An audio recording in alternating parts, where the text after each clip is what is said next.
రెండవ అధ్యాయం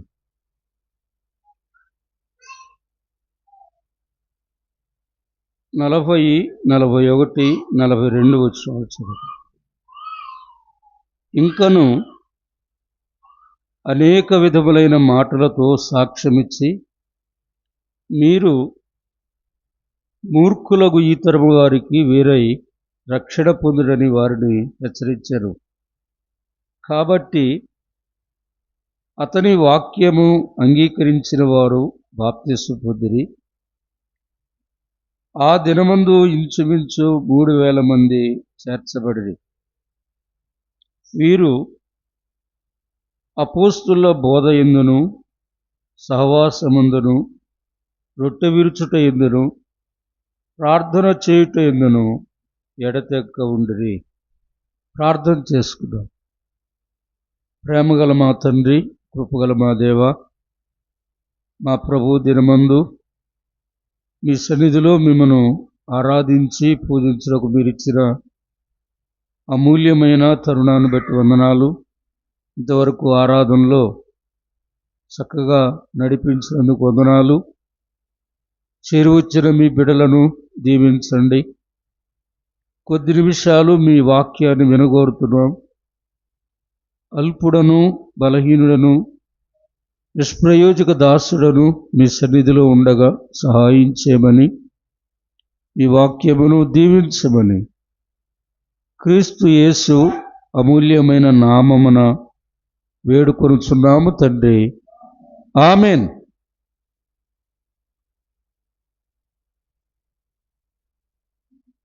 ప్రభువునందు ప్రియమైన సహోదర సహోదరులారా, ఈ ఉదయకాలం ప్రభువు నాకు అనుగ్రహించిన ఈ అమూల్యమైన సమయాన్ని బట్టి ముందుగా నేను దేవునికి స్తోత్రం చెల్లిస్తున్నాను. మరి స్థానిక సంఘములో ఉన్న పెద్దలకును సహోదరులకును సహోదరులకును చేరి వచ్చిన మీ అందరికీ ప్రభు నామమున నా ప్రేమవందనాలు తెలియచేస్తున్నాను. ఈ ఉదయకాలం మనం దేవుని సన్నిధిలో ఉండగా దేవుని వాక్యములో నుండి కొన్ని సంగతులు నేను జ్ఞాపకం చేయాలని ప్రార్థిస్తున్నాను. అపోస్తుల కార్యములు 2వ అధ్యాయంలో మనం చిన్నగా చదువుతున్నాం. మన ప్రభు అయిన యేసుక్రీస్తు చనిపోయి సమాధి చేయబడి తిరిగి లేచాడు. ఆయన పరలోకానికి ఆయన వెళ్ళిపోయాడు. శిష్యులు పరిశుద్ధాత్మతో నింపబడి దేవుని స్వార్థను ప్రకటించినప్పుడు 3,000 మంది ప్రభువు నమ్ముకున్నారు. అపోస్తుల కార్యం 4వ అధ్యాయంలో 5,000 మంది ప్రభువును నమ్ముకున్నారు. 6వ అధ్యాయానికి వచ్చేసరికి శిష్యుల సంఖ్య బహుగా విస్తరించెను అని వ్రాయబడింది.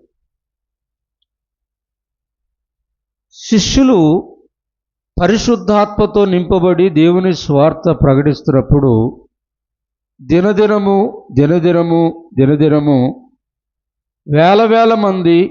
వేల మంది ప్రభువు నమ్ముకున్నారు. నమ్మిన వారు బాప్తిసం పొంది సంఘములో చేర్చబడుతున్నారు. ఎవరో సంఘ సభ్యత్వాన్ని కలిగి ఉంటారంటే ప్రభువు నమ్ముకొని బాప్తిసం పొందిన వారు మాత్రమే సంఘ సభ్యత్వాన్ని కలిగి ఉంటారంట. ఈ సంఘములో చేర్చబడిన వారు అపోస్తుల బోధ యందును సహవాసమందును రొట్టె విరుచుట యందును ప్రార్థించుట యందును ఎడతెక్క ఉండిరి అని వ్రాయబడింది. ఆది సంఘము అపోస్తుల బోధను అనుసరించి నడుచుకొనుచున్నారు. అపోస్తుల బోధ అంటే మన ప్రభు అయిన యేసుక్రీస్తు బోధించిన బోధయే అపోస్తుల బోధ. పరిశుద్ధాత్ముడు బోధించిన బోధయే అపోస్తుల బోధ. అపోస్తులందరూ బోధించిన బోధయే అపోస్తుల బోధ. ఆది సంఘము అపోస్తుల బోధను అనుసరించారని, అలాగూ జీవించారని దేవుని వాక్యములో మనం చదువుతున్నాం. ఈనాడు కూడా సంఘము, ప్రతి స్థలములో ఉన్న స్థానిక సంఘము అపోస్తుల బోధ చదవాలి, అపోస్తుల బోధ నేర్చుకోవాలి, వినాలి, అపోస్తుల బోధను అనుసరించి నడుచుకోవాలి. ఇది ప్రభువు సంఘానికి ఇచ్చినటువంటి బోధ, అపోస్తుల బోధ. ఇశ్రాయేలు 12 గోత్రాల వారికి పాత నిబంధన దేవుడు అనుగ్రహించాడు. అయితే సంఘానికి క్రొత్త నిబంధన దేవుడు అనుగ్రహించాడు. దీనినే అపోస్తుల బోధ అంటారు. క్రొత్త నిబంధన గ్రంథమును అపోస్తుల బోధ అంటారు. కనుక సంఘము ఈనాడు, ప్రతి స్థానిక సంఘము అపోస్తుల బోధను అనుసరించి నడుచుకోవాలి. అయితే అపోస్తుల బోధలో 3 ప్రాముఖ్యమైన విషయాలు మనం చెప్పుకున్నాం. ఒకటి, అది సిద్ధాంత సంబంధమైనది. 2, క్రీస్తును గూర్చినది. 3, ప్రవచన సంబంధమైనది. అపోస్తుల బోధలో ఈ 3 ప్రాముఖ్యమైన విషయాలు. అది సిద్ధాంత సంబంధమైనది, అది క్రీస్తును గూర్చినది. అపోస్తుల బోధ అంటే క్రీస్తును గూర్చిన సారాంశమే అపోస్తుల బోధ. 3వది ప్రవచన సంబంధమైనది. నేను సిద్ధాంత సంబంధమైనది, క్రీస్తును గూర్చినదని 2 సంగతులు చెప్పాను. 3వది ప్రవచన సంబంధమైనది. ఇందులో కొన్ని సంగతులు ఈరోజు జ్ఞాపకం చేయాలని నేను ప్రేరేపించబడుతున్నాను. ప్రవచనము అంటే జరగబోయే దానిని ప్రవచనము అంటారండి. ఇక ప్రభువు చెప్పిన బోధలో జరగవలసింది ఏమిటి? జరగవలసిన కార్యం ఏమిటి అంటే ఆయన రాకడ జరగాలండి. ఆయన రాకను గుర్చిన సంగతులు జరగాలి. ఇకన్నీ అపోస్తుల బోధలో వారు చెప్పిన సంగతులన్నీ నెరవేరి, ఇక నెరవేరవలసింది ప్రభు యొక్క రాకడ. ప్రభు యొక్క రాకడ సంగతులు జరగవలసి ఉన్నవి. దీనిని ప్రవచనము అంటారు. ప్రవచనము అంటే జరగబోయే సంగతులను ప్రవచనము అంటారు. అపోస్తుల బోధలో జరగవలసిన సంగతులు ఏంటి? అన్నీ జరిగినవి. ఇక ప్రభు యొక్క, యేసు ప్రభు యొక్క రాకడ జరగవలసి ఉంది. మరి అది ఎప్పుడు జరుగుద్ది? ఎప్పుడు జరుగుతుందో మనకు తెలియదు. ఎప్పుడు జరుగుతుందో మనకు తెలియదు, కానీ ప్రభు దానికి ఒక నమూనా, కొన్ని విషయాలు చెప్పాడు. వాటిని క్లుప్తంగా నేను చెప్పాలని ప్రేరేపించబడుతున్నాను. యేసు ప్రభువారు చనిపోయి సమాధి చేయబడి తిరిగి లేచాడు. ఆయన 40 దినాలు వారి మధ్య ఉన్నాడు. తర్వాత ఆయన పరలోకానికి ఆరోహణయ్యాడు. అపోస్తుల కార్యం 1వ అధ్యాయంలో ఉందండి. వారు చూస్తుండగా ఆయన వారి కనపడకుండా వెళ్ళిపోయాడు. ఒక మేఘము ఆయన కొనిపోయింది. అక్కడ దేవదూతలు ఉన్నారు. శిష్యులందరూ చాలా బాధపడుతున్నారు. ప్రభు వెళ్ళిపోయాడు, మాకు కనపడకున్నాడు. అయితే వారు చెప్పారు, ఆయన ఎలా వెళ్ళిపోయాడో అలాగే మరలా వస్తాడు. ప్రభు వస్తాడు. ఆ దూతలు శిష్యులు, 12 మంది శిష్యులు ఇంకా చాలామంది అక్కడ ఉన్నారు, వారిని ధైర్యపరిచారండి. ఇది అపోస్తుల కార్యం మొదటి అధ్యాయంలో జరిగిన సంగతి అండి. అయితే దాన్ని గురించి అపోస్తులైన పౌలు చాలా చక్కగా వ్రాశాడు. ఇందాక తమ్ముడు చక్కని కీర్తన పాడాడు, ఆర్భాటముతోను బోరాధ్వనితో. రండి, దెస్సలోనికై మొదటి పత్రిక 4:16. దెస్సలోనికై మొదటి పత్రిక 4:16. ఆర్భాటముతోను ప్రధాన దూత శబ్దముతోను దేవుని బోరతోను పరలోకుండి ప్రభువు దిగివచ్చును. అపోస్తుల బోధలో ఉన్న సారాంశం, అపోస్తులు బోధించిన బోధలో ఉన్న ప్రవచన సంబంధమైంది. ఆయన రాకను గురించి బోధించారు. అపోస్తులు ఆయన రాకను గురించి బోధించారు.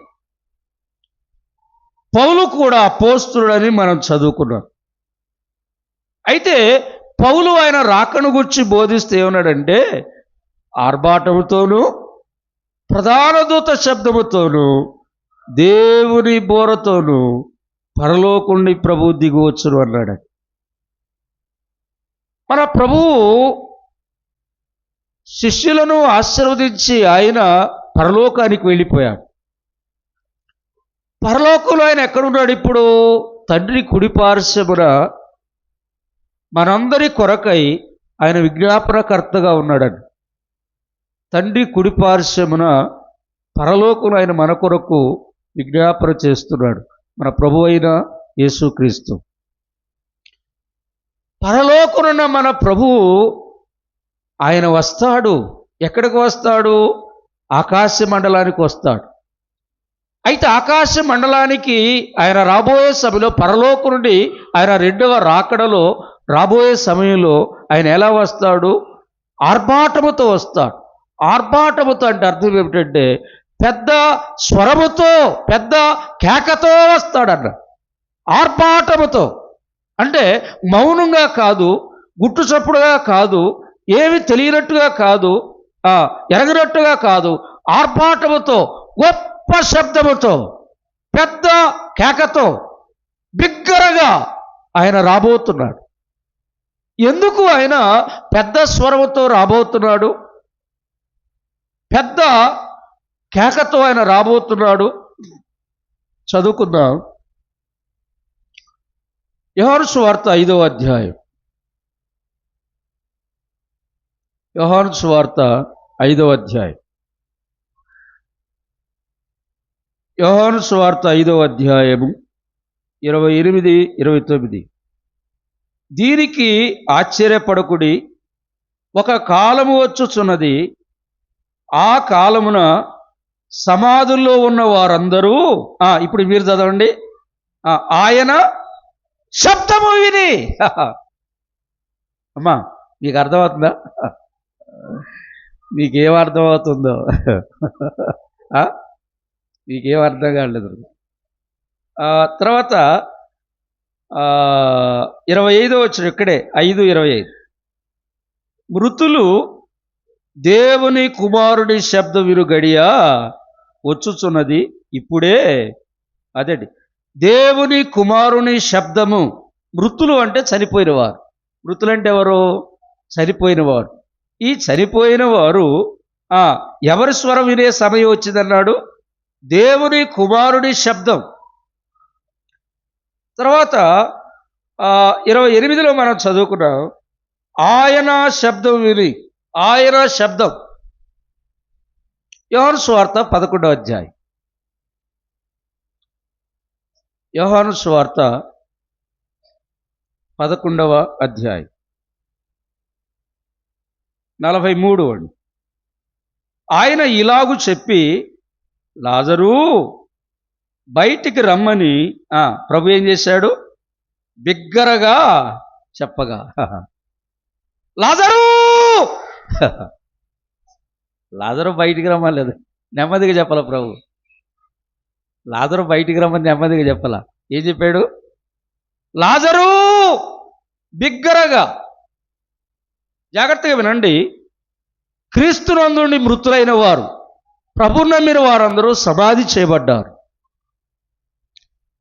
క్రీస్తునందున్న వారు అంటే అపోస్తుల కార్యం 2వ అధ్యాయంలో సంఘము స్థాపించబడింది. యేసు ప్రభువు కల్వరి శిలువలో బలి అయిన తర్వాత ఆయన యందు విశ్వాసం ఉంచిన వారు మొదలుకొని, అంటే మొదటి ఆత్మ శిలువ మీద దొంగండి. యేసు రక్తంలో కడుగుబడిన మొదటి ఆత్మ శిలువ మీద దొంగ. శిలువ మీద దొంగ మొదలుకొని ప్రభువు 2వ రాకడలో రక్షించబడిన వారందరూ, రక్షించబడి చనిపోయిన వారందరూ ఆయన శబ్దం విని ఏం చేస్తారు? బయటికి వస్తారు. జాగ్రత్తగా నండి.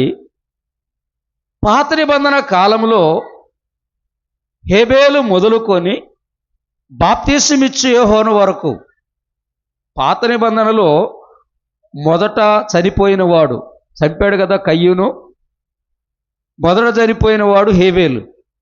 హేబేలు మొదలుకొని బాప్తీసమిచ్చు యోహాను వరకు వీరందరూ పాత నిబంధన భక్తులు లెక్కలో ఉంటారు.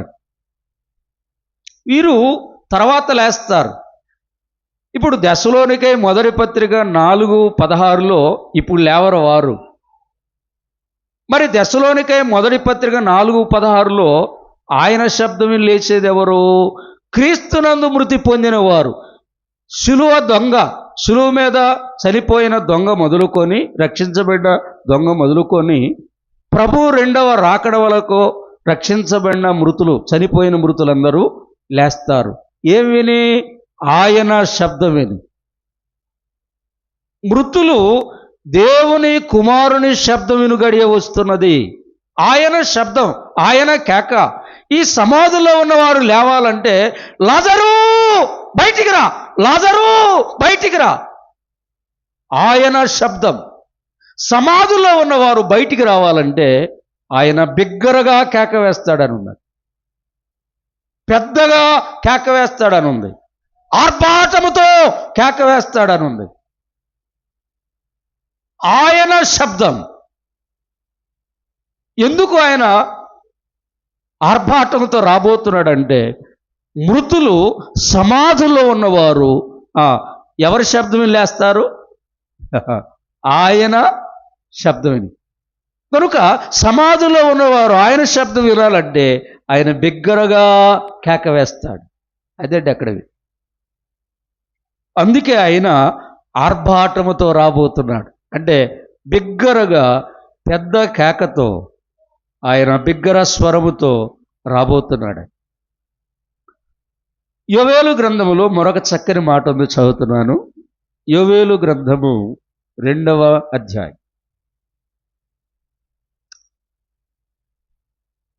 యోవేలు గ్రంథము 2:11.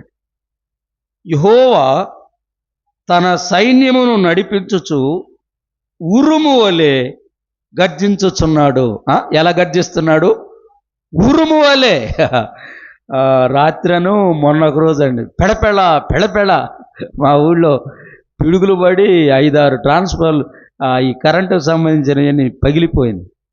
ఊరు మొత్తం కరెంటు పోయింది. ఇప్పుడు కూడా కరెంటు సరిగా లేదు. కొన్ని చోట్ల ఈ ఏసీలు, రకరకాల ఎలక్ట్రికల్ సంబంధించిన వస్తువులన్నీ పాడైపోయినాయి. ఎందుకు? ఈ ఉరుము దెబ్బకి. ప్రభువు 2వ రాకడలో ఆయన ఉరుము వంటి శబ్దముతో వస్తాడు. ఆర్భాటముతో, గొప్ప శబ్దముతో ఆయన రాబోతున్నాడు. మనం ఎక్కువగా వివరంగా చదవటానికి సమయం కాదు, మనం దాటి వెళ్దాం. చాలా సంగతులు ఉన్నాయి. తర్వాత ప్రధాన దూత శబ్దముతో అన్నాడండి. ప్రధాన దూత శబ్దముతో. దెస్సలోనికై 4:16 మనం అక్కడ దాన్ని మనం కేంద్రీకరిద్దాం. ఆర్భాటముతోనూ ప్రధాన దూత శబ్దముతో అన్నాడండి. దేవుని దగ్గర 3 గుంపులు ఉన్నాయి. దేవదూతలు కోటాన కోట్ల దేవదూతలు ఉన్నారని వాక్యం చెబుతుందండి. ఈ కోటాన కోట్ల దేవదూతలు 3 గుంపులుగా దేవుని దగ్గర ఉన్నారు. ఒక గుంపు ప్రభువును స్తుతించేవారండి, ప్రభువును ఆరాధించేవారు. ఈ దేవదూతల పని ఏంటంటే ఆరాధించడమే. మీకు అర్థం కావాలంటే యెషయా గ్రంథం 6వ అధ్యాయంలో 2 రెక్కలతో ముఖాన్ని కప్పుకొని 2 రెక్కలతో పాదాలు కప్పుకొని సైన్యములకు అధిపతి యెహోవా పరిశుద్ధుడు పరిశుద్ధుడు పరిశుద్ధుడు అని ఆయన సన్నిధిలో వారు ఏం చేస్తున్నారు? గాన ప్రతిగానాలు చేస్తున్నారు. అంటే వీరు ప్రభువును ఆరాధించేవారు. మీకు అర్థం కావాలంటే ఇప్పుడు మన సభలు జరుగుతాయి. సభలు జరిగితే గాయకులు బృందం ఉంటారండి. పెద్దలు ప్రార్థన చేసి గాయకులు పాటలు పాడతారంటే వాళ్ళు గంట సేపు స్వరాలతో వాళ్ళ వాయిద్యాలతో బిగ్గరగా పాటలు పాడుతుంటారు. అది దేవదూతల్లో 3 గుంపులు ఉంటే ఒక గుంపు పాటలు పాడే గుంపు, దేవుణ్ణి స్తుతించేవారు. రెండవ గుంపు యుద్ధాలు చేసే గుంపు, దేవుని ప్రజల పక్షంగా యుద్ధాలు చేస్తారండి.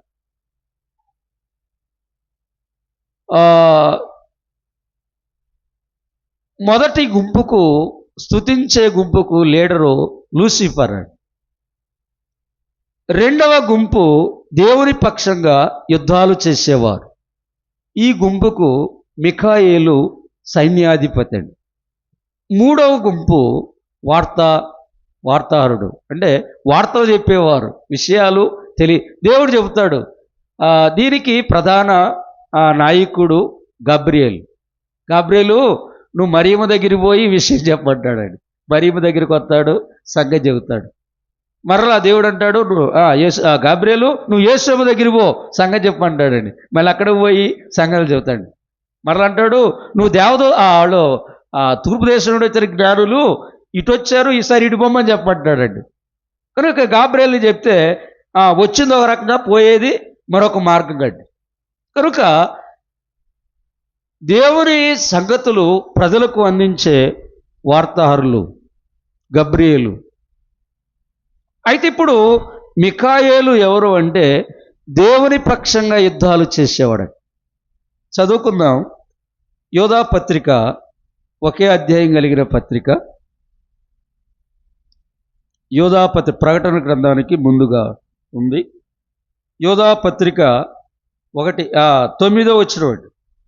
అయితే ప్రధాన దూత అయిన మిఖాయేలు అపవాదితో వాదించుచు మోషే యొక్క శరీరమును గురించి తర్కించినప్పుడు దూషించి తీర్పు తీర్చ తెగింపక ప్రభువు నిన్ను గర్దించురుగాక అనెను. ఇక్కడ ప్రధాన దూత అయిన మిఖాయేలు అపవాదితో వాదించుచు అని ఉందండి. మోషే చనిపోయాడండి. మోషే చనిపోయినప్పుడు, జాగ్రత్త వినండి, మోషే చనిపోయినప్పుడు అపవాది వచ్చాడంటండి. మోషే శరీరం దగ్గర ఎవరు వచ్చారు? అపవాది వచ్చాడు. మోషే శరీరం దగ్గరికి మిఖాయేలు కూడా వచ్చాడంటండి. మిఖాయేలు వచ్చాడు, దేవుని దూత. అపవాది కూడా వచ్చాడు, సాతాను. మిఖాయేలు వచ్చి మోషే శరీరం నాదని మిఖాయేలు అంటున్నాడంట. అపవాది అన్నాడంట మోషే నావాడు అన్నాడంట. నీవాడు ఎలా అవుతాడు? మోషే ఐగుప్తుని చంపాడు, నరహంతకుడు మోషే నావాడు. మోషే దేవుడు బండతో మాట్లాడితే కర్రతో కొట్టాడు, మోషే నావాడు. మోషే మాట్లాడమంటే బండతో కొట్టాడు, మోషే ద్రోహులారు అన్నాడు. మోషే నావాడు, మోషే శరీరం నాదన్నాడు. ఎవరు? అపవాది. మిఖాయేలేమో మోషే దేవుని ప్రవక్త, దేవునిలందటిలో నమ్మకమైన వాడు, భూమి మీద ఉన్న వారందరిలో మిక్కిలి సాత్వికుడు. మోషే ప్రవక్త, దేవుని ప్రవక్త, మోషే నావాడు అని ఇద్దరికి వాదన జరిగినప్పుడు ఈ మిఖాయేలు అపవాదిని ఎదిరించాడండి. అపవాదిని ఏం చేశాడు? ఎదిరించాడు. అపవాదిని ఎదిరించగలిగిన శక్తి మిఖాయేలుకు ఉందండి. ఎవరికి ఉంది? మిఖాయేలుకు ఉంది. రండి చదువుకుందాం. ప్రకటన 12వ అధ్యాయం. ప్రకటన గ్రంథము 12వ అధ్యాయం. ప్రకటన గ్రంథము 12:7 అండి. అంతటా పరలోకమందు యుద్ధము జరిగెను. మిఖాయేలును అతని దూతలు ఆ గడసర్పముతో యుద్ధము చేయవలనని ఉండగా ఆ గడసర్పమును దాని దూతలను యుద్ధము చేసిరి గాని గెలువలేక పోయిరి. గనుక పరలోకముందు వారికి స్థలము లేకపోయెను. కాగా సర్వలోకమును మోసపుచ్చుచు అపవాదనియు సాతాని పేరు గల ఆది సర్పము మహాగఢ సర్పము పడద్రోయబడెను. అది భూమి మీద ఏం చేయబడిందంట? పడద్రోయబడెను. దాని దూతలు దానితో కూడా ఏం చేయబడ్డారు? పడద్రోయబడి. విన్నారా? ఇక్కడ రాయబడింది పరలోకంలో యుద్ధం జరుగుతుంది. ఎవరికి? అపవాదికి, అపవాది దూతలకు, దేవుని దూతలకు యుద్ధం జరుగుతుందండి. యుద్ధం జరిగినప్పుడు మిఖాయేలు తరఫున దేవదూతలు దాన్ని అపవాదిని ఓడించారు, అపవాదిని జయించారు. కనుక దేవుని పక్షంగా యుద్ధాలు చేయగలిగిన శక్తి, సామర్థ్యము, అటువంటి అవకాశము దేవుడు మిఖాయేలుకి ఇచ్చాడండి. ఎవరికిచ్చాడు? మిఖాయేలు. దేవుని పక్షంగా యుద్ధం చేసే సమయంలో దేవుని పక్షంగా, దేవుని ప్రజల పక్షంగా యుద్ధం చేయడానికి మిఖాయేలు దేవదూత నాయకుడుగా ఉన్నాడు. అయితే ఇందాక మోషే శరీరాన్ని అపవాది వెళ్ళిపోయాడండి. అయితే అక్కడ బైబిల్ చరిత్ర చెప్పేది ఏంటంటే మోషే ముఖాన్నంట దేవుడు ముద్దు పెట్టుకున్నాడంట. మోషే ముఖాన్ని దేవుడు ముద్దు పెట్టుకున్నాడట. మోషే అది దేవుడే సమాధి చేశాడట. అది ఇక ఎవరికి తెలియదు. దేవునికి తెలుసు, మిఖాయేలు దేవదూత తెలుసు, ఎవరికి తెలియదు. కనుక దేవుని పక్షంగా యుద్ధం చేసేవాడు మిఖాయేలు. దానియేలు గ్రంథము, అక్కడ కూడా 2-3 మాటలు చదువుకుందాం. దానియేలు గ్రంథము 10వ అధ్యాయం. దానియేలు గ్రంథము 10వ అధ్యాయం. దానియేలు గ్రంథము 10:13 అండి. 13. పారసీకుల రాజ్యాధిపతి 21 దినములు నన్ను ఎదిరించెను. ఇంకా పారసీకుల రాజుల సముఖమున నేను నిలుచుండగా ప్రధాన అధిపతుల్లో మిఖాయేలను ఒకడు నాకు సహాయము చేయవచ్చెను. ఇక్కడ దానియేలు చెబుతున్నాడండి. అంటే పారసీకుల రాజ్యములో వారు నన్ను ఎదిరిస్తున్నారు, భయపెడుతున్నారు. నేను భయపడే సమయంలో మిఖాయేలు దూత వచ్చి నాకేం చేశాడు? సహాయం చేశాడు, ధైర్యపరిచాడు అన్నాడు. దానియేలు చెప్పే మాట అండి ఇది. దానియేలు చెప్తున్నాడు. ఇక్కడే 10:21. దానియేలు 10:21 అండి. 10:21. అయితే సత్య గ్రంథమందు వ్రాసినది నీతో చెప్పెదను, మీ అధిపతియగు మిఖాయేలు గాక ఈ సంగతుల గురించి నా పక్షంగా నిలువ తెగించిన వాడు ఒకడును లేడు. దానియేలు చెబుతున్నాడండి, నాకెవరు సహాయం చేశారు? నా పక్షంగా తెగించిన వాడు మిఖాయేలు దూత మాత్రమే. ఎవరు చెబుతున్నారు? దానియేలు చెబుతున్నాడండి. నా పక్షంగా నిలిచినవాడు, తెగించినవాడు, నా పక్షం నుండి గెలిచినవాడు మిఖాయేలు. కనుక దేవుని పక్షంగా యుద్ధాలు చేసి జయించేవాడు మిఖాయేలు దేవదూత. అయితే వినండి, ప్రభువు 2వ రాకడలో ఆర్భాటముతో వస్తాడు. అంటే రహస్యంగా కాదు, గుట్టుచప్పుడుగా కాదు, ఎవరికి తెలియకుండా కాదు, పెద్ద స్వరముతో, పెద్ద కేకతో, బిగ్గరగా, గొప్ప స్వరముతో ఆయన వస్తాడని. తర్వాత రెండవదిగా ప్రధాన దూత అయిన దూత శబ్దముతో వస్తాడు. ప్రధాన దూత అంటే మిఖాయేలు. మిఖాయేలు దూత శబ్దంతో వస్తాడు. ఎందుకు ఆయన మిఖాయేలు దూత శబ్దంతో వస్తాడు? రండి, అపోస్తుల కార్యములు 14వ అధ్యాయం. అపోస్తుల కార్యములు 14వ అధ్యాయం. అపోస్తుల కార్యములు 14:17. అయినను ఆయన ఆకాశము నుండి మీకు వర్షమును, ఫలవంతమైన ఋతువులను దయచేయచు, ఆహారమును అనుగ్రహించుచు, ఉల్లాసముతో మీ హృదయం నింపుచున్నాడు. ఇక్కడ ఆకాశముడి మీకు వర్షం ఇస్తున్నాడు అన్నాడండి. ఇది మొదటి ఆకాశం అంటారు. జాగ్రత్తగానండి, బైబిల్లో 3 ఆకాశాలు ఉన్నాయని వ్రాయబడింది. పైన ఎన్ని ఆకాశాలు ఉన్నాయి? బైబిల్లో వ్రాయబడింది 3 ఆకాశాలు ఉన్నాయని. మొదటి ఆకాశము వర్షము, ఋతువులు, ఇవన్నీ ఈ మేఘాలు మనకు కనపడుతున్నాయి. ఇవన్నీ కూడా ఇది మొదటి ఆకాశము. అక్కడి నుంచే వర్షాలు ఇవన్నీ కూడా వస్తున్నాయి. తర్వాత ఎఫెసీ పత్రిక 6వ అధ్యాయం. ఎఫెసీ పత్రిక 6వ అధ్యాయం 12. ఏలయనగా మనము పోరాడినది శరీరులతో కాదు గాని ప్రధానులతోనూ అధికారులతోనూ ప్రస్తుత అంధకార సంబంధులకు లోక నాదులతోనూ ఆకాశ మండలమందున్న దురాత్మల సమూహముతోనూ పోరాడుచున్నాము. ఇక్కడ ఆకాశ మండలమందున్న దురాత్మల సమూహం అన్నాడు. ఇది 2వ ఆకాశం అంటారు.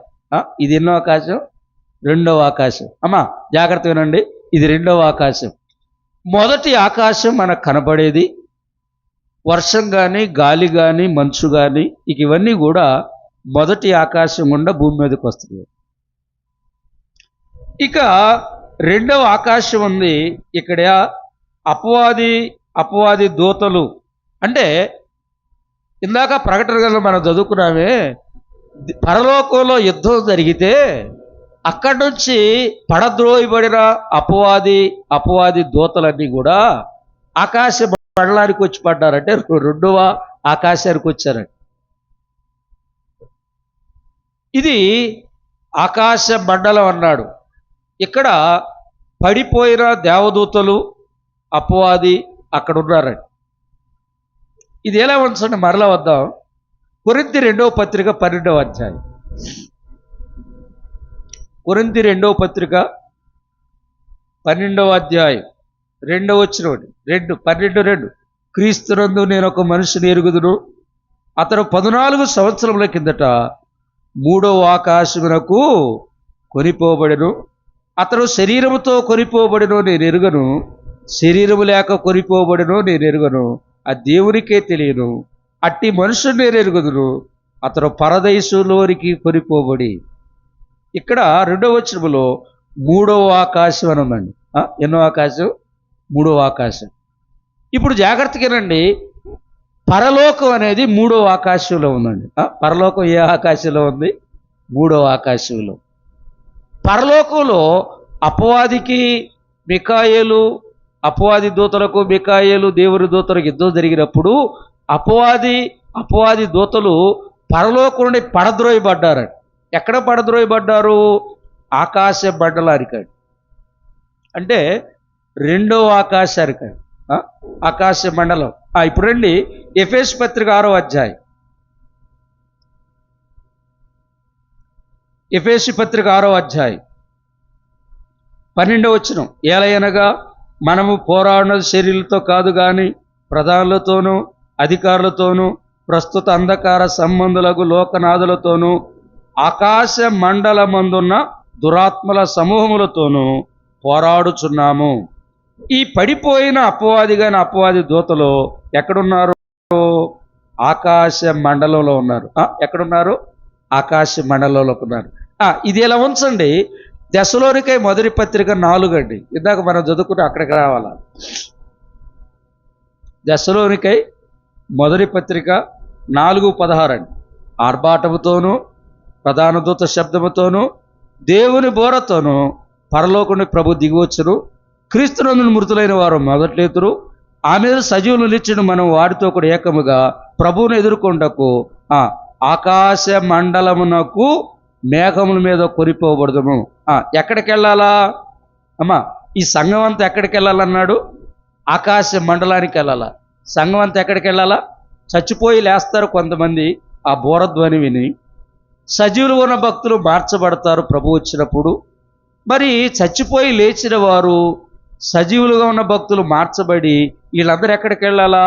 ఆకాశ మండలానికి వెళ్ళాలా. మరి ఆకాశ మండలానికి వెళ్ళాలంటే ఎఫెసు పత్రిక 6వ అధ్యాయంలో ఆకాశ మండలంలో ఎవరు ఉన్నారు? ఏమ్మా, నేను చెప్పినంత మీకు బోధపడలేదు. ఆకాశ మండలంలో ఎఫెసు పత్రిక మనం ఏం చదువుకున్నాం? పడద్రోయబడిన అపవాదివతలు ఎక్కడున్నారు? ఆకాశ మండలంలో ఉంటారు. ఇప్పుడు జాగ్రత్త ఏంటంటే, ఎందుకు ప్రభు ప్రధాన దూత శబ్దంతోనే రాబోతున్నాడంటే, సంఘము అపోస్తులక 2వ అధ్యాయంలో 3000 మంది రక్షించబడ్డారు కదా. అప్పటి నుండి ప్రభు 2వ రాకడ వరకు రక్షించబడిన దేవుని పిల్లలందరూ ఈ సంఘమును పౌలు కొరింథీ 2వ పత్రికలో అన్నాడు, దేవాసక్తితో మీ ఎడల ఆసక్తి కలిగి ఉన్నాను, ఎందుకనగా పవిత్రులైన కన్యకులుగా ఒక్కడే పురుషధికరగా క్రీస్తుకు సమర్పించాలని నేను మిమ్మల్ని ప్రధానము చేసి తిని. ఇప్పుడు సంఘం అనే మాట పక్కన పెట్టండి. ఈ సంఘమును పౌలు పవిత్రులైన కన్యకులుగా ప్రదానం చేశానన్నాడు. ఇప్పుడు ఈ సంఘము పెళ్లి కుమార్తె, సంఘము కన్యక అండి. ఈ సంఘం ఎవరిప్పుడు? కన్యక. పెళ్లి కుమారుడు మన ప్రభు అయిన యేసుక్రీస్తు పరలోకం నుండి ఆయన వస్తాడు. ఈ కన్యక సంఘము ఎత్తబడుతుంది. సంఘం ఎక్కడికి వెళ్ళాలా? ఎత్తబడిన సంఘం ఆకాశ మండలానికి వెళ్ళాలి. ఆకాశ మండలానికి వెళ్ళాలంటే అక్కడ ఎవరున్నారు? అపవాది దూతలు, పడద్రోయబడిన దూతలు ఉన్నారు. అమ్మా జాగ్రత్త తిరగండి. ఇది మీకు అర్థం కావాలంటే ఒక సందర్భం చెబుతున్నాను. ఒక అమ్మాయికి మ్యారేజ్ ఏర్పాట్లు జరిగినాయి. ఈరోజే, ఇక రేపో ఈరోజు వివాహం అనుకున్నాం. ఇక రాత్రి వాళ్ళు వచ్చారు, అక్కడ నుంచి పెద్దలు అమ్మాయిని తీసుకొని వెళ్తున్నారు. అమ్మాయిని తీసుకొని వెళ్ళే సమయంలో ఒంగోలు ఆ ప్రాంతంలో అక్కడికి వెళ్ళినాక ఏం జరిగిందంటే, అమ్మాయికి మేనమామ కొడుకు ఒకడు ఉన్నాడండి. ఈ మేనమామ కొడుకు ఏం చేస్తాడంటే, నేను చేసుకోవాలనుకున్నాడు. వాడు మేనమామ కొడుకు నేను చేసుకోవాలనుకుంటున్నాడు. ఇంటిలో ఒత్తిడిని బట్టి అమ్మాయిని ఏర్పాటు అయింది. అమ్మాయిని వాళ్ళు తీసుకెళ్తారు, పెళ్లి చేస్తారండి. అయితే ఈ తీసుకెళ్లే కారు వీళ్ళు వెళుతుండగా మేనమామ కొడుకు ఒంగోలు దగ్గర అటాక్ చేశాడు. ఈ కారుని ఏం చేశాడు? అదండి, సంఘమును మన ప్రభు కొనిపోతుండగా అపవాది దూతలు ఆకాశ మండలం ఉన్నారు. వారేం చేస్తారు? సంఘాన్ని చెప్పండి అమ్మ, అదే అటాక్ చేస్తారంటే, నాదైతే సంఘం నువ్వు ఎడగ తీసుకెళ్తావు? అప్పుడు ఈ మిఖాయేలు దూత అపవాదిని ఏం చేస్తాడు? అపవాది దూతలను ఓడిస్తాడు, జయిస్తాడు. ఈ కారులో ఎవడో మూర్ఖుడు ఉంటాడని అట్రా తొయ్యరంటే తొయ్యాంతర వాళ్ళు వెళ్ళిపోతారు. తీసుకెళ్ళి అమ్మాయి పెళ్లి చేస్తారు. ఈ పెళ్లి కుమార్తె సంఘమును కొనిపోకుండా అడ్డగించేవాడు అపవాది అడ్డగించుటకు ప్రయత్నం చేస్తుండగా, అపవాదిని ఎదిరించుటకు, జయించుటకు ప్రభు మిఖాయేలును దూత ఆయన సైన్యముతో వస్తాడు, ఆర్భాటముతో వస్తాడు. మరి ప్రభు ఎలా వస్తాడు? మిఖాయేలు ప్రధాన దూత శబ్దముతో వస్తాడు. తర్వాత ఇందులో మరొక పోలిక మీకు చెప్తున్నాను. ఇప్పుడు ఒంగోలులో ముఖ్యమంత్రి ఈరోజు 12 గంటలకు ఆయన మీటింగ్ ఉందండి. 12 గంటల మీటింగ్ ఉంటే ఈరోజే వాళ్ళ సర్వేలో ఏం తేలిందంటే, మేదరమెట్ల దగ్గర ఏదో ముఖ్యమంత్రికి అపాయం కలిగే బాంబులు ఏదో పెడుతున్నట్టుగా రిపోర్ట్లో వాళ్ళకి తేలింది. ఎవరో ఏదో చెప్పారు, అటువంటి అలుకు వాళ్ళకి వచ్చిందట. గుంటూరులో బయలుదేరాడు ముఖ్యమంత్రి బయలుదేరాడు. మేదరమెట్లో ఏదో అపాయం ఉన్నట్టుగా వాళ్ళకి రిపోర్ట్లు అర్థమైంది. ఇప్పుడు ముఖ్యమంత్రి గుంటూరులో బయలుదేరి ఇప్పుడే ఎడ్లపాడు దగ్గర కూడా రాలా. ఆయన ఎడ్లపాడు దగ్గర రాలేదు, కానీ ముఖ్యమంత్రి ముందుగా సిఐలు, డిఐజీలు, ఎస్పీలు, పోలీస్ ప్రొటెక్షన్ వస్తూ ఉందండి. ఈ రహదారిన వస్తూ ఉందండి. రహదారిని వచ్చి చిలకలూరు పేడ దాకా వచ్చారు, ముప్పవరం వచ్చారు. ఇక మేదనమెట్లేదో ముఖ్యమంత్రికి అపాయం ఉన్నట్టుగా ఇంటెలిజెన్స్ వారి రిపోర్ట్లో వచ్చింది. ఇక రోడ్డుకి అడ్డం వచ్చినవన్నీ కూడా పీకి అవక్కడ నెట్ అవకాడేస్తున్నారండి. ఎందుకంటే ముఖ్యమంత్రి రాబోతున్నాడు కనుక రోడ్డును అడ్డగించిన ప్రతి అడ్డాన్ని వారు ఏం చేస్తున్నారు, ప్రభుత్వం తీసి బస్సులు కానీ లారీలు కానీ ఇంకా ఏమైనా వాటన్నిటి తొలగించి పొలాల్లో నెట్టేస్తున్నారండి. ఎవరు? డిపార్ట్మెంట్. ఈ డిపార్ట్మెంట్కి ఎవరున్నారు? సిఐలు ఉన్నారు, డిఐజీలు ఉన్నారు, ఎస్పీలు ఉన్నారు, హోంశాఖ మినిస్టర్ ఉంది. మొత్తం ముఖ్యమంత్రికి ముందుగా ఉన్నారండి. అంటే ఈ అడ్డగించే వాటిని ఎదుర్కోవాలంటే ఈ బలగం అంతా ఏమైంది? అవసరమైంది. ఈ బలం అంతా అవసరమైంది. ఆ తర్వాత ఏమీ లేదు, ముఖ్యమంత్రి వచ్చాడు, ఒంగోలు వెళ్ళాడు, మీటింగ్ చేశాడు, ఆయన మళ్ళా వెళ్ళిపోయాడు, అయిపోయింది. అది ఆర్భాటముతో గొప్ప శబ్దముతో ఆయన రాబోతున్నాడు.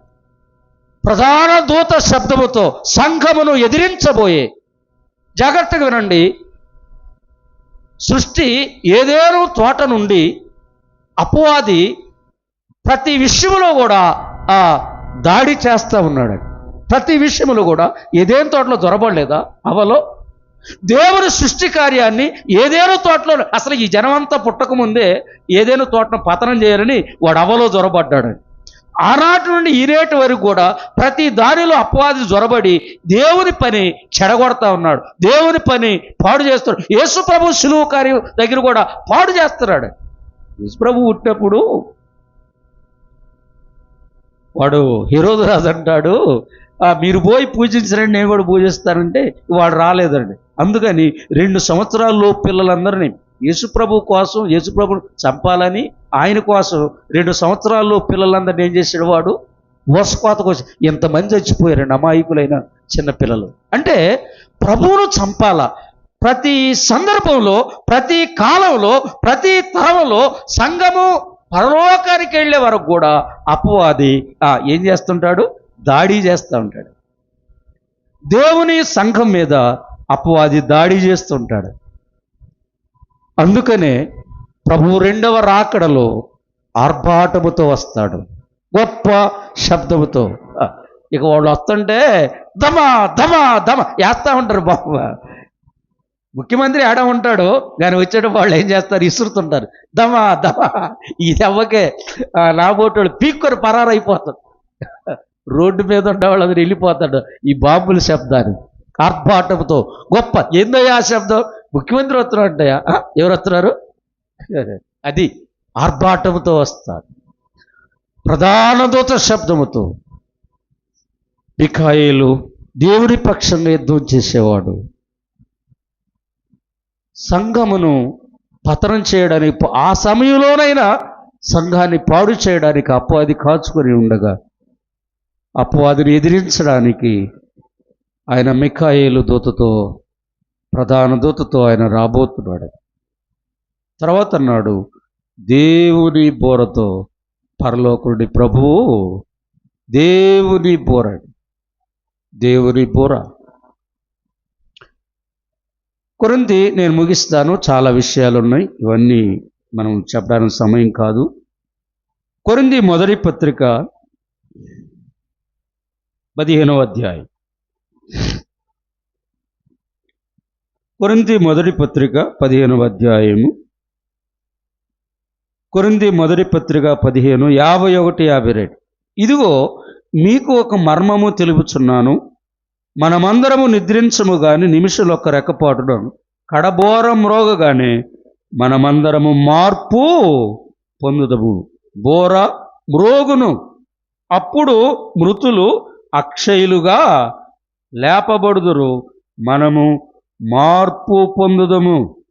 ఇక్కడ పౌలు అంటున్నాడు కడబోరం మ్రోగగానే. పౌలు కొరింథీ మొదటి పత్రిక 15లో కడబోర అన్నాడు. దెస్సలోనికే పత్రిక 4:16-18లో పౌలు దేవుని బోర, అది దేవుని బోర, కడబోర. ఆ బోర మ్రోగినప్పుడు మృతులు అక్షయులుగా లేపబడతారన్నాడు. చనిపోయిన మృతులందరూ చనిపోయిన భక్తులు, చనిపోయిన విశ్వాసులు. అపోస్తుల కార్యం 2వ అధ్యాయంలో 3,000 మంది రక్షించబడ్డారు కదా. పెంతెకోస్తు దినము నుండి రక్షించబడిన చనిపోయిన దేవుని పిల్లలందరూ దేవుని బోర శబ్దం విని వారు మృతులు అక్షయులుగా లేపబడతారు. పౌలు దాన్ని వివరిస్తే ఇక్కడ చెప్పాడు. ఈ మాటలు చదివి నేను ముగిస్తాను. రండి, ఇక్కడే 15:42 కొరింథీ మొదటి పత్రిక 15:42. మృతుల పునరుద్ధానము అలాగే శరీరము క్షయమైనదిగా విత్తబడి అక్షయమైనదిగా లేపబడును, ఘనహీనమైనదిగా విత్తబడి మహిమగలదిగా లేపబడును, బలహీనమైనదిగా విత్తబడి బలమైనదిగా లేపబడును, ప్రకృతి సంబంధమైన శరీరముగా విత్తబడి ఆత్మ సంబంధమైన శరీరముగా లేపబడును అన్నాడు. ఈ దేవుని బోర, కడబోర, దేవుని బోర మోగినప్పుడు మృతులు అక్షయులుగా లేపబడతారన్నాడు. చనిపోయిన భక్తులందరూ క్షయమైన ఈ శరీరము అక్షయతను ధరిస్తుందన్నాడు. మత్స్యమైన ఈ శరీరము అమర్త్యతను ధరిస్తుందన్నాడు. బలహీనమైన ఈ శరీరము బలమైన శరీరం ధరిస్తుంది. ప్రకృతి సంబంధమైన ఈ శరీరము ఆత్మ సంబంధమైన శరీరం. దేవుని బోర ఊదినప్పుడు మృతులు అక్షయులుగా లేపబడతారు. కనుక సోదరులారా, సోదరీలారా, పునరుద్ధారము, సంఘము యొక్క పునరుద్ధారము, చనిపోయిన మృతులు తిరిగి లేస్తారు, సజీవులుగా ఉన్న భక్తులందరూ మార్చబడతారు. కనుక ఈ గొప్ప కార్యం జరగాలంటే ఆయన ఆర్భాటముతో వస్తాడు, ప్రధాన దూత శబ్దముతో వస్తాడు, దేవుని బోరతో వస్తాడు. కనుక ఆయన రాబోతున్నాడు. అపోస్తులు బోధించిన బోధ ఆయన రాకడను గుర్చిన బోధ. యేసుప్రభు రాకడను గురించి ఎవరు బోధించారు? అపోస్తులు బోధించారు. అపోస్తుల బోధయే 2వ రాకడను గుర్చిన బోధ. కనుక దేవుని పిల్లలమైన మనము ఈ 2వ రాకడను గుర్చినటువంటి విషయాలు తెలుసుకోవాలి.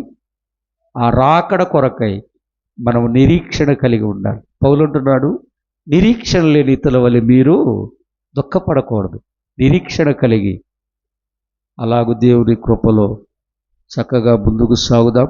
అయితే ఈ నిరీక్షణ నమ్మినవారు, యేసుప్రభు నమ్ముకున్నవారు మాత్రమే ఎత్తబడతారు.